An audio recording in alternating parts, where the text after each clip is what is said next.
Assalamualaikum warahmatullahi wabarakatuh. Perkenalkan, nama saya Hilpi Hoiriah dan teman saya Fitriana Syamsyah. Kami dari kelas 11 RPLA ingin mempresentasikan yang berjudul PowerPoint kami yang berjudul Harmoni dan Keberagaman. Harmoni dalam keberagaman. 1. Identifikasi potensi konflik dalam bermasyarakat.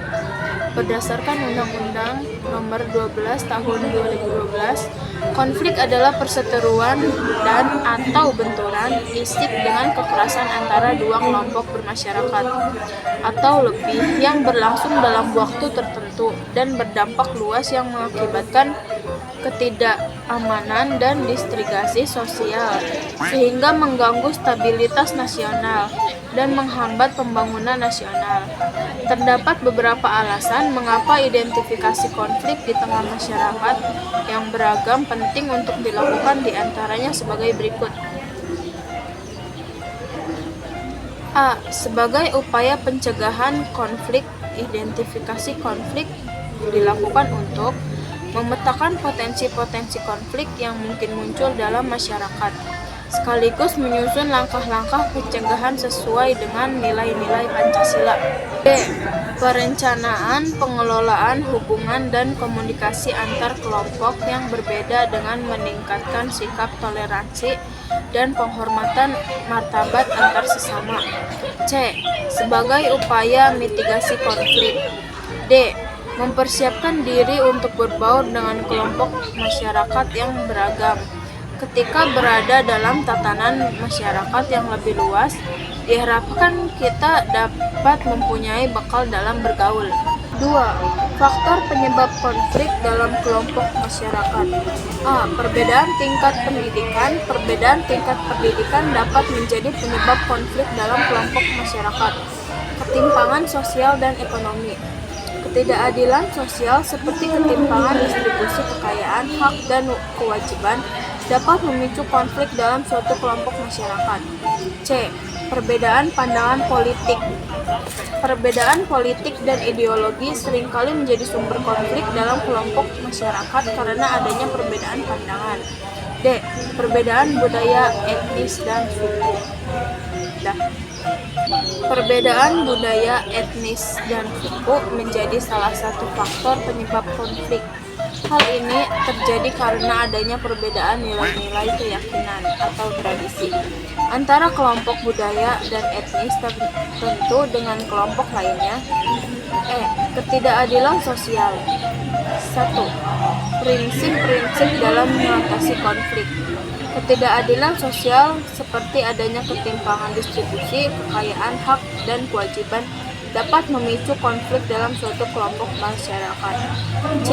Strategi mengatasi konflik dalam masyarakat beragam. 1. Ketuhanan yang Maha Esa. 2. Kemanusiaan yang adil dan beradab. 3. Persatuan Indonesia. 4. Kerakyatan yang dipimpin oleh hikmat kebijaksanaan dalam permusyawaratan perwakilan.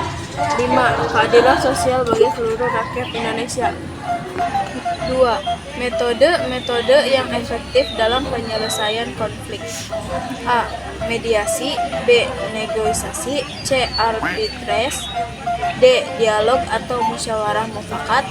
Cara penanganan konflik: menciptakan kehidupan masyarakat yang aman, tentram, dan damai dan sejahtera. B. Memelihara kondisi damai dan harmonis dalam hubungan sosial. C. Meningkatkan tenggang rasa dan toleransi dalam kehidupan bermasyarakat dan bernegara. D. Memelihara keberlangsungan fungsi pemerintahan. C. Melindung jiwa, harta benda, serta sarana dan prasarana umum. F.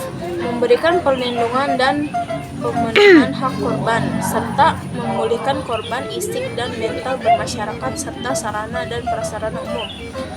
Peran serta warga negara dan gagasan solutif dalam menyelesaikan konflik. peran serta warga negara dalam penyelesaian konflik.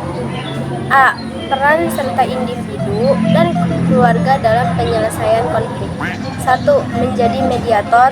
2. Menghargai perbedaan pendapat. 3. Musyawarah. 4. Penyelesaian konflik dengan penuh tanggung jawab. B. Peran masyarakat dalam penyelesaian konflik. 1. mengembangkan sikap toleransi dan saling menghormati kebebasan menjalankan ibadah sesuai dengan agama dan kepercayaannya. 2. Menghormati perbedaan suku, bahasa, dan adat istiadat orang lain. 3. Mengakui dan memperlakukan manusia sesuai dengan harkat dan martabatnya.